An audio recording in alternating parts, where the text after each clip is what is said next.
Welcome viewer, I am Murugan S. This video tutorial describes how to display DNS resolver cache in Windows 10. Type CMD in Windows search bar. Right-click Run as administrator. Type ipconfig space /display DNS greater than /CLN /DNS.txt.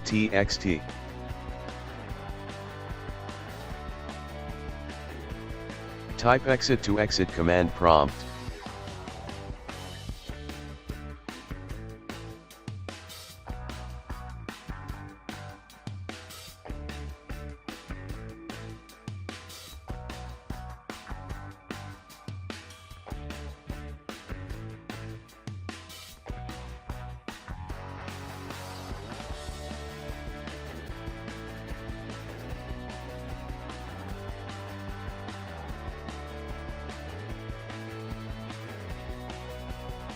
I hope this video tutorial helps to you.